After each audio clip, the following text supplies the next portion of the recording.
By the time I turned 18, my schizophrenia was in full effect. It was hitting me hard. I was a ward of the state. And when I turned 18, I was kicked out of the group home and on the street. Being a homeless and schizophrenic is a whole nother level of survival. Not only was I sleeping in an abandoned building, stealing food from Circle K so I can eat, thinking that every shadow and every beetle was someone watching me, or that the government had a robotic beetle that was stalking me. Because I felt so paranoid, I was nomadic. I never stayed in one place long and I packed light. I have always been very charismatic, so being always in fight or flight mode, I use my charisma. And not to sound big-headed, 20 years ago I was, muy guapo.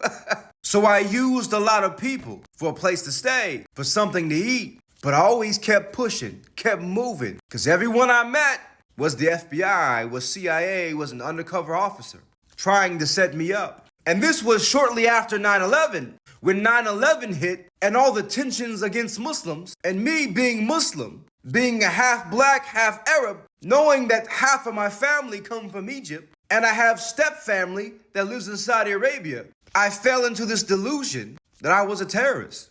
And because I was a terrorist on the most wanted list, the government was looking for me. So that's how I moved and that's how I operated. And I would go in and out of this delusion a lot. Sometimes I would have moments of clarity thinking, I'm not a terrorist, what the fuck am I doing? Then other times, I would get on a payphone, call 911 and tell them, I'm a terrorist, y'all been looking for me. And I did this and this with a bomb over here. Even though it wasn't true, in my mind, I thought it was true. I was in this delusion. And then I would come back in a moment of clarity again. I was like, what the fuck did I just do? I'm gonna have the feds and everyone really looking for me. So I would run off. And I was like that for years. Then in the end of 2003, 2004, I had another moment of clarity.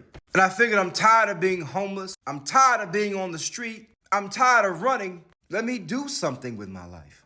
That's when I joined the Army. As I said before, I went through great lengths to outwardly hide what was going on in my mind. You know, some people that have illnesses, you can look at them and tell they have illnesses. Even though I was paranoid, I went through great lengths to not look around at everything and act like it. I tried my hardest to look people in the eye, to be calm, to be steady, to be reassuring. And I was able to get into the Army.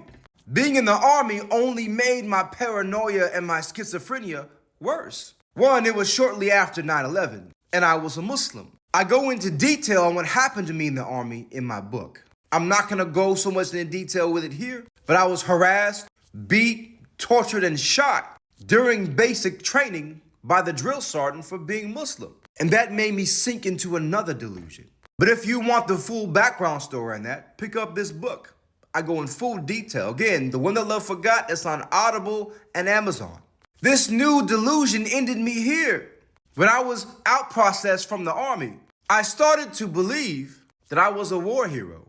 Because that's all you saw on the news. Everything at that time was the Iraq War. And me being in the Army, that's all everyone discussed. So that became my new identity, my new delusion.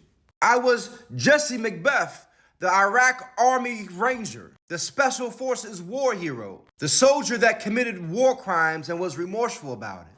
Looking back at it, again, this was 20 years ago, but looking back at it, anyone that sat down with me and actually talked to me and listened to me would see that I was kind of out of my mind. My stutter was 10 times worse because of all the anxiety and stress and trauma. My thoughts were all over the place. And it was easy for me to talk about places in Iraq and Bahrain and Saudi Arabia and Egypt because I had been to all those places. I have family that live there. And one Arab street is not that different from another. Just like the streets in your local city are not that different from the streets in my city. So falling into this delusion was easy. And the fact that so many people politicized it and wanted to believe it made me fall into that delusion even more. It got to the point where John Kerry, U.S. generals, the president and ex-presidents, senators, everyone was talking about me. And here I was, this schizophrenic, trauma-filled young man who was paranoid as shit, who now had a reason to be paranoid. I was actually being followed now.